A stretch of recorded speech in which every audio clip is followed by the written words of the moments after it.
like high heels to make it look taller, or like, you know, Simon, shift out the horses, you know. So. You want to talk to someone? Okay. Hey, Chris. Hey, Daniel. You got a ride. How are you doing? Wanna run into Evan and Gabe and Kevin, because I'm probably not gonna see Gabe and Kevin for a while. And where did you leave it? I wouldn't mind it. Oh, I haven't been there in like. I wanted to wait till Morgan got back so we could go to the library and I could take the books out that I wanted to read. Yeah. I need to check my email today. I haven't checked it since I was here. Okay, was that? Or no, maybe even Chicago. You emailed me from Melbourne. Okay, yeah, that's right. That was the last time I did it. Yeah. I thought I did it once and that's right, but yeah, it's been like 2.5 weeks. I'm probably gonna have like 80 messages. I just met this guy Jens from Germany, and he's got a car, and we might fill it up if we have enough people to we can fit 6 people in, you know, to make. Are you gonna stick around here for a while? But otherwise, actually not in Winnipeg. Okay, gonna go outside town. Yeah. No, maybe I'd like just first. Maybe let's go. Yeah, a bit up north to that gathering. Right. And but maybe just for 4 or 5 days or something. Right. And then going on to Ontario and. Just hear that. Yeah. Who's that? It's yours? Yours?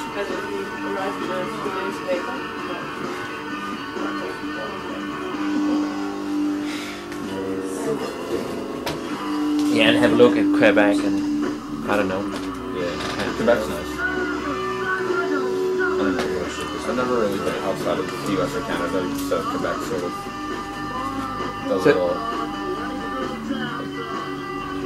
touches to somewhere else.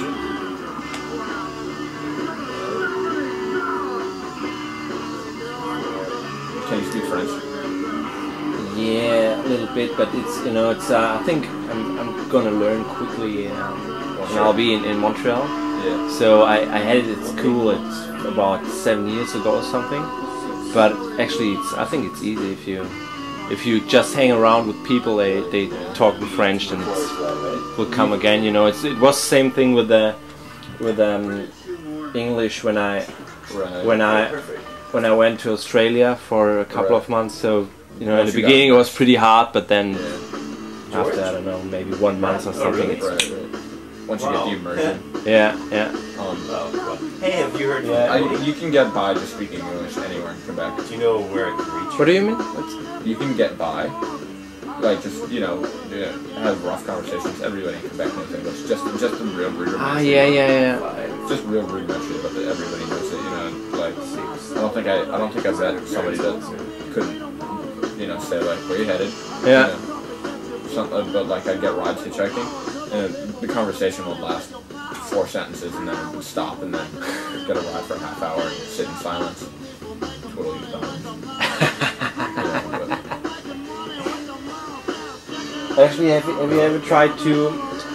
So you pass the border by train as well? You know, to the States or something? Is that thing on? No.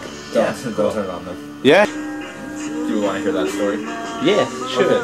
You want me to repeat it to the camera? Alright, so, what's up? I was just gonna say, would you really be able going up to the Duck Mountains? Yeah. Is that where the Rainbow is? Yeah. I had to flip a coin. If you're gonna go? Yeah, but I'm only gonna go for you. We might have. Let me talk to Evan and them first. Okay. Yeah, so I went to jail and like. You might have to ride in the van tomorrow. Because we can't fill up the car. Yeah, I've never been to one, so it's like. But it's a Canadian one. It's the first ever. Sorry. Okay, yeah. Me and a couple friends went to. We were in Texas and we went across like. We had some time to kill, and I wanted to go up to New Jersey and Montreal in January, and we were in North Carolina, and we ended up in North Carolina to come visit a friend, and we were going up the west side of the Appalachians, which is Well, they're in town. There's not too much there, and we caught out at a town called Irwin, Tennessee, and me and my buddy Andy got pulled off a boxcar in a town called Paintsville, Kentucky, which is sort of just like, that whole area is just coal mining. That's the only industry, and it's like, lately they've been doing this thing called mountaintop removal, where they like, instead of doing a pit mine, they'll just take layers off the top of a mountain, and yeah, take the tailings and fill in valleys and stuff. You go to McDonald's and they serve it. It's absurd. It's truly absurd. But anyway, everybody who was in jail was in jail for DUI, like driving while intoxicated, and or driving under the influence, whatever. It depends on. They're all in America. But we had to hitchhike out, and I got a ride from this guy. We were probably about 100 miles from Huntington, West Virginia, where we're gonna meet my friend Bree. Like he sort of grew up, or he lived there, like just outside of town, near like, and was going to school in Ashland, Kentucky, and was like commuting back and forth.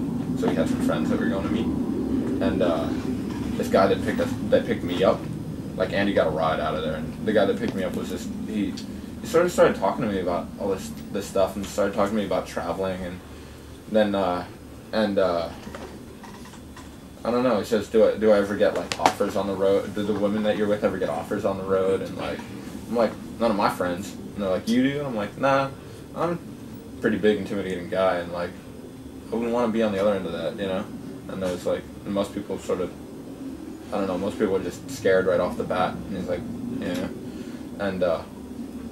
And then, you know, then he goes into this spiel where he's like, or we're sort of driving, and he sort of interrupts the conversation. He goes, God damn, women driver never should have been allowed to vote. Or like, total cliched, you know. Like, and then he starts, and he keeps going, and it's rolling, and it's like, and he's sort of like, he's totally sexist, homophobic, and it's like, and he says to me, you ever go to Mexico? And I'm like, no, I'd like to. And he goes, I got some friends I used to live with, you know, they're from Cafe, you know, central Mexico City, and I want to go down and visit them. He goes, yeah, well, there's two kind of people down there. There's two kind of people. There's the kind of people who serve, and there's the kind of people who like to be served, and they're like, and I just go down there with a little money, and I throw it around, and yeah, they just come up, oh, you gotta try it. And I'm like,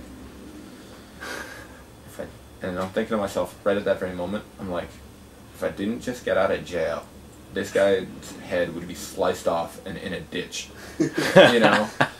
Like, I just sort of looked at him sidelong, and I was like, if there's ever a man I'd love to slaughter, and it, like, he wrote police training manuals on how to profile a suspect, but, you know, like, and then the last thing he says to me, we're in Huntington, and he goes, you ever been here before? And I'm like, nah. And he goes, oh, check this place out. He goes, and he points at a Chinese restaurant, and he's like, there's a race of people who know how to treat their women, the Iranis and the Iraqis too, or should I say mistreat? I'm sort of, at this point, I'd been in the car about like 60 miles with him, and it was like, I didn't want to get out because he was giving me a ride, and just meant just listen to it and shut up, you know? Yeah. And he goes, you ever been here before? And I'm like, no. And he goes, I just want to go to the library. And he goes, okay, it's up the corner, and you know, around, and a little bit further is Oh, sorry, am I in the way? No, that's alright. He says, oh yeah, it's the adult entertainment district. I'm gonna go up there and denigrate me some bitches. I was like, and then he says, you want some candy? Just like that. And I'm like, sure, I'll take the candy. You know, I just want it out.